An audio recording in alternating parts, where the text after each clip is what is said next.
Dari sponsor jersey hingga sponsor kompetisi sepak bola sudah lama berteman dekat dengan bir. Mungkin banyak juga dari kita yang mengetahui merek-merek bir populer dari sepak bola. Welcome to Unbox. Di episode kali ini, mari kita unboxing. Gimana sih sejarah persahabatan bir dan sepak bola? Melekatnya bir dengan sepak bola sendiri sebenarnya udah cukup aneh.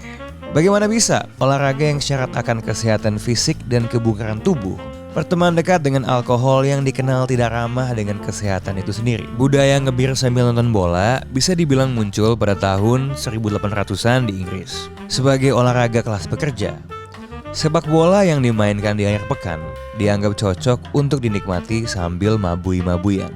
Munculnya RUU Bir, RUU tentang minuman alkohol kadar rendah di Inggris pada 1830 juga jadi pendorong bermunculnya pub di sana.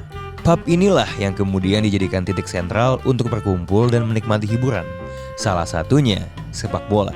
Para agamawan, pembuat kebijakan, dan kalangan anti alkohol di masa itu sebetulnya sudah berusaha untuk menghentikan budaya jahiliyah ini. Mereka mengkampanyekan aspek kesehatan dalam sepak bola untuk melawan bir dan alkohol. Namun dengan semakin berkembangnya pub dan industri bir, usaha itu bisa dibilang gagal. Para pembuat bir juga nggak diem aja. Mereka beranggapan bahwa bir bisa membawa kedekatan di tengah sepak bola. Itulah mengapa banyak pub yang dibangun di atas stadion. Bahkan banyak pengusaha bir yang terjun langsung ke sepak bola. Seperti Liverpool, yang didirikan oleh John Holding, pemilik usaha Holdings Brewery. Meski sudah sering kali dilarang dan kontroversinya nggak habis-habis, hingga hari ini, bir di sepak bola barat sudah menjadi kultur yang dominan. Menurut data, penjualan bir naik sebesar 72% setelah menjadi sponsor bola. Jumlah konsumsinya pun luar biasa. Selama Piala Dunia 1998 contohnya, Carlsberg berhasil menjual 45 juta kaleng bir di Inggris. Bir dinilai menjadi kebutuhan fans dan dinilai tidak masalah selama masih ada regulasi dan edukasi untuk anak muda. Tapi tentunya dari segi kesehatan sendiri, konsumsi alkohol di olahraga gak pernah bisa dibenarkan. Apalagi untuk para atlet. Alkohol bisa berdampak buruk bagi tubuh, mulai dari menghambat perkembangan fisik, memperlambat waktu recovery, merusak jam tidur, dan banyak lagi.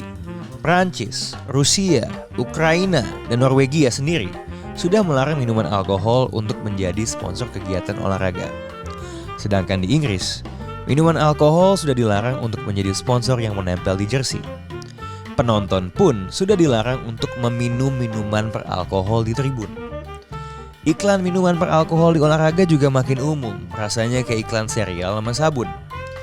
Di tahun 2015, Andy Graham dalam jurnalnya Alcohol Marketing in Televised English Professional Football, A Frequency Analysis menuliskan, dari 6 pertandingan di berbagai kompetisi yang diteliti, terdapat 2042 referensi visual yang menampilkan alkohol yang terekam kamera. Jelas ini jumlah yang gak sedikit. Hal ini kemudian memunculkan concern lanjutan ke anak-anak yang sering nonton pertandingan. Kalau di Indonesia sendiri, ada cerita unik mengenai alkohol di sepak bola. Kepada pandit football, Paul Cumming pernah bercerita saat timnya Perseman Manokwari bersiap menghadapi Perseden Denpasar tahun 1984 lalu. Pemain andalan Perseman, Adolf Kabo, pernah bermain dalam keadaan mabuk. Kerennya, meski bermain sempoyongan, Adolf berhasil mencetak gol dan membawa timnya lolos ke 4 besar divisi 1. Unik dan apesnya, kebiasaan mabuk pemain Perseman juga pernah dimanfaatkan oleh lawan. Pengurus Persib pernah sengaja mengundang dan mentraktir para pemain Perseman untuk minum-minum, biar mereka nggak fit bertanding keesokan harinya. Berbeda juga dengan di Eropa yang punya love-hate relationship dengan alkohol. Di Indonesia, hubungan seperti ini terjadi dengan rokok. Rokok sudah malang melintang menjadi sponsor kompetisi dan menempel di jersey-jersey klub Indonesia. Walaupun sudah sama-sama dilarang menempel di jersey, alkohol dan rokok masih punya peran dan tempat di industri sepak bola.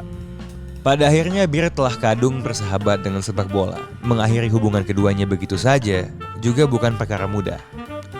Potensi kehilangan sokongan dana hingga respons negatif dari fans akan menjadi momok utama dalam upaya mengakhiri hubungan tersebut. Hingga saat ini, hanya pesan singkat "drink responsibly" yang bisa menjadi garis pemisah antara keduanya. Lantas, gimana solusinya? Haruskah hubungan dilematis tersebut tetap berlanjut demi berputarnya roda keuntungan? Regulasi baru seperti apa yang bisa diterapkan untuk membatasi keduanya? Atau mungkin memang sudah saatnya sepak bola kembali ke fitrahnya sebagai olahraga yang senantiasa menginspirasi gaya hidup sehat dan positif? Nah, jika ada pendapat, silakan berkomentar. Tapi ingat, comment responsibly.